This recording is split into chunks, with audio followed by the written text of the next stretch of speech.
Oui, je sais, j'ai été un petit peu long pour parler de ce match. Salut à tous les gars, c'est Asial. Aujourd'hui, on se retrouve pour une nouvelle vidéo où on va parler, j'ai même pas envie de dire un débrief, juste parler un petit peu du match, des actus, des infos qu'il y a eu autour de ce franc Gibraltar. Honnêtement, hein, si je dois être 100% honnête, j'ai regardé le match. Je voulais le débriefer de base. D'ailleurs, si vous avez regardé mes dernières vidéos, dans mes dernières vidéos, je le dis parce que mes dernières vidéos, je les avais tournées un petit peu en avance parce que je savais que j'allais être absent. Et du coup, je m'étais dit, on va regarder le match de l'équipe de France, on va le débriefer dans la foulée, on ressortira la vidéo soit dimanche, soit lundi. Et au final, qu'est-ce que tu veux débriefer en fait? Il n'y a rien à dire. 14-0. On va plus dans cette vidéo revenir un petit peu sur tout ce qui s'est passé autour du match, du contexte, des blessures. Oui, on va parler. A fait mal. La blessure de Zaïre Emery, après une première titularisation et un premier but. Zaïre Emery qui s'est blessé. Bref, il y a énormément de choses à dire malgré tout. Même si on va pas parler du match en lui-même. Voilà, vite fait, peut-être dire un petit mot, mais vous avez compris. Avant qu'on rentre dans le vif du sujet, n'hésitez pas à liker, commenter, partager et vous abonner. Ça fait toujours plaisir et ça aide pour le développement de la chaîne. Et puis on peut y aller dès maintenant. 14-0 quand même. 14-0. Bon. Commençons quand même tout simplement historique. Voici les buts, voici avec les minutes à côté. Donc 14-0, de toute façon je pense que tout le monde, ou au moins chacun d'entre vous, ont vu un résumé de ce match, ont vu les buts, etc. Parce qu'en plus il y a eu des beaux buts dans le lot. Voilà, qu'est-ce que tu veux dire? Franchement, il n'y a absolument rien à débriefer, il n'y a aucune leçon à en tirer. Les joueurs qui étaient en place ont fait le boulot, bravo, mais voilà, il y avait tellement peu d'adversité en face, et cela peut même créer un débat, et un débat qui prend de plus en plus d'ampleur dans le foot un petit peu mondial. C'est voilà, on sait que la FIFA, pour les compétitions, l'UEFA, pour les compétitions de clubs, veulent faire de plus en plus de matchs parce que, bah, voilà, question business, quoi, pour gagner de plus en plus d'argent, s'enrichir, etc. On sait que pour l'organisme des footballeurs, c'est pas tout le temps bon, c'est un grand frein parce que là, on part sur des saisons. Si vraiment tu veux tout jouer, je prends l'exemple d'un Mbappé, Mbappé qui veut jouer les JO, qui veut jouer l'Euro, plus qui veut aller le plus loin possible avec le PSG et l'équipe de France. Bah si il joue vraiment tout ce qu'il a envie de jouer et qu'il joue tous les matchs à la fin de la saison, il s'en sort avec une saison à 70 matchs quoi.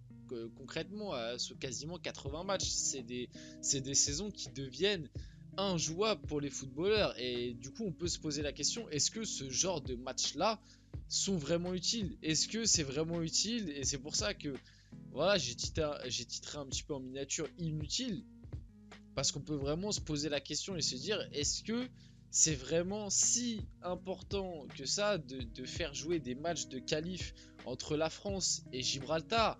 Est-ce qu'il n'y a pas un meilleur système à trouver? Je dis pas directement qualifier les meilleures équipes pour l'Euro et puis le reste, tant pis. Je vous parle pas de faire une Super League, mais des équipes comme Gibraltar, est-ce qu'il n'y a pas un meilleur fonctionnement pour les faire gravir petit à petit un échelon et qu'ils aient la possibilité de se qualifier via peut-être un autre chemin que le schéma basique qu'on a actuellement, c'est-à-dire des poules avec dans chaque poule une équipe où tu sais qu'elle va prendre des scores à tous les matchs. Et je dis même pas ça de manière péjorative en mode ah les petits faut les dégager des poules parce que ça sert à rien. Non, c'est même pour eux, voilà, je pense que prendre 14-0 ça les fait pas marrer.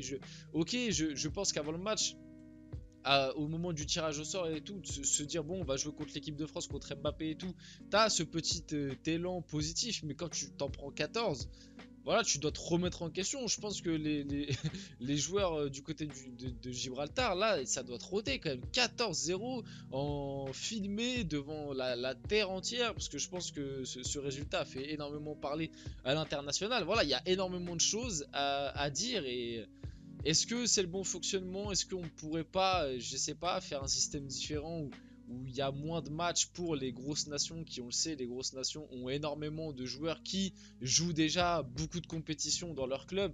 Je sais pas, après je dis ça, mais je suis personne et je n'ai pas la solution parfaite.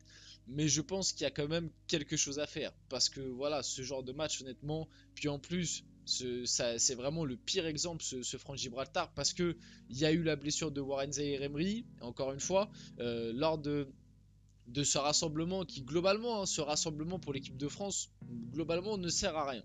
Voilà, parce que le résultat contre Gibraltar, tu pouvais perdre, dans tous les cas tu étais qualifié, et le résultat contre la Grèce, du coup le match France-Grèce de ce soir, enfin Grèce-France, pareil, il n'y a aucune incidence. Donc globalement ce rassemblement ne sert absolument à rien pour les joueurs qui le jouent, et pourtant tu vas te sortir de ce rassemblement avec Todibo qui est blessé, parce que c'est tombé là dans la journée que Todibo a une petite blessure. Donc Todibo blessé, Kamavinga blessé, Zaïre Emery blessé, et sans compter les petits bobos par-ci par-là et la fatigue accumulée pour les autres joueurs.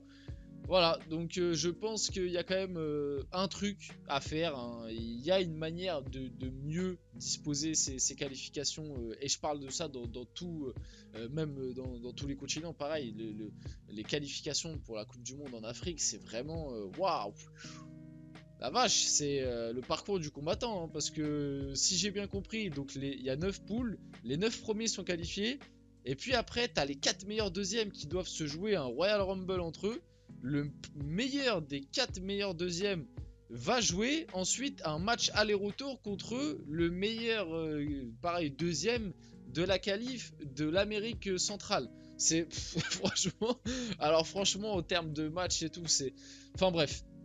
Vous avez compris un petit peu mon avis là-dessus. Donc oui, 14-0 c'est historique, le résultat est historique, rien à dire là-dessus. Mais le contexte en lui-même, je pense qu'il y a mieux à faire et que au final, est-ce que ça va vraiment nous marquer? Je ne pense pas. Moi, je vous dis la vérité. Ok, on retiendra le score, on retiendra que l'équipe de France signe la plus large victoire de son histoire. Mais dans 10 ans, est-ce que tu vas te souvenir de ce 14-0? Peut-être du résultat, tu vas te souvenir de France-Gibraltar et le 14-0, mais je pense que tu ne te souviendras pas des buteurs, je pense que tu ne te souviendras pas du contexte du match. Voilà, je pense qu'il y a plein de détails que tu auras oubliés, alors que d'autres matchs où il y a peut-être moins de buts, moins de trucs, tu vas te rappeler des compos, tu vas te rappeler du contexte du match, tu vas te rappeler de certaines actions, de certains buts. Là, honnêtement, tu veux te rappeler de quoi?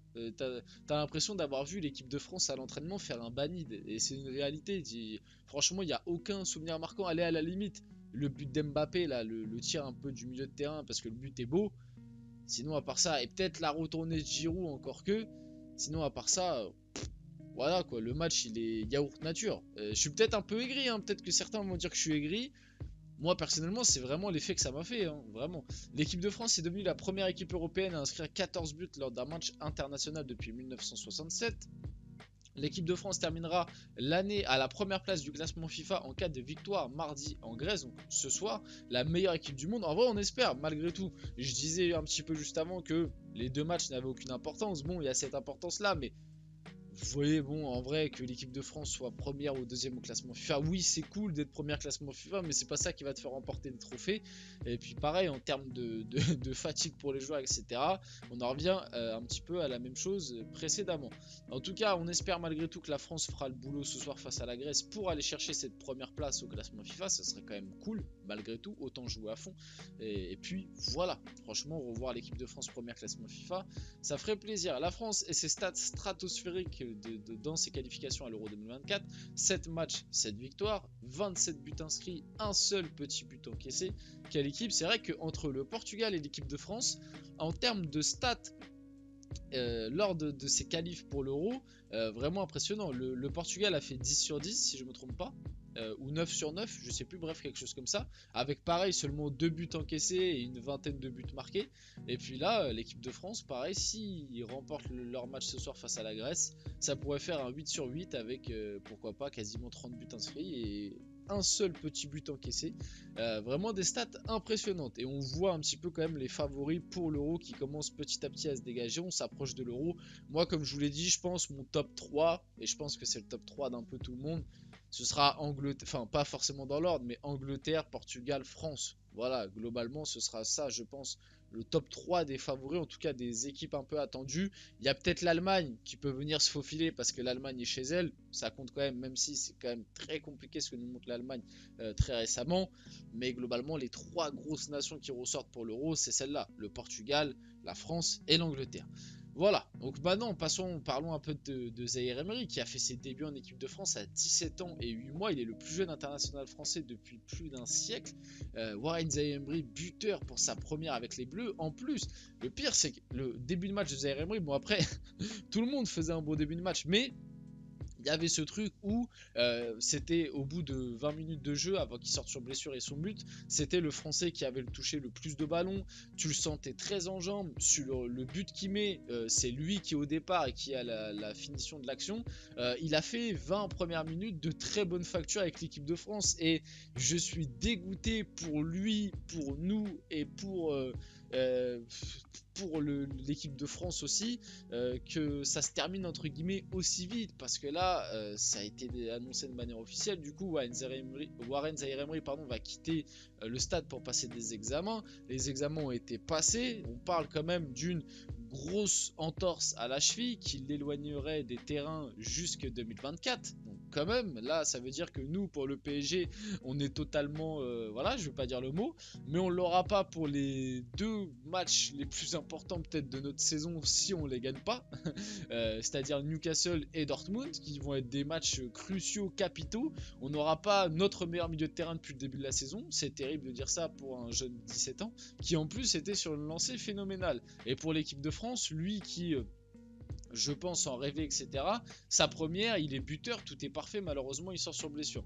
Donc bon, cette histoire est finalement très triste pour l'équipe de France, pour lui et pour le PSG qui perd l'un de ses meilleurs joueurs sur un match en bois, entre guillemets. Donc c'est terrible. Ousmane Dembélé malgré tout a été buteur, quand même important de le rappeler, son premier but depuis le 25 janvier 2023.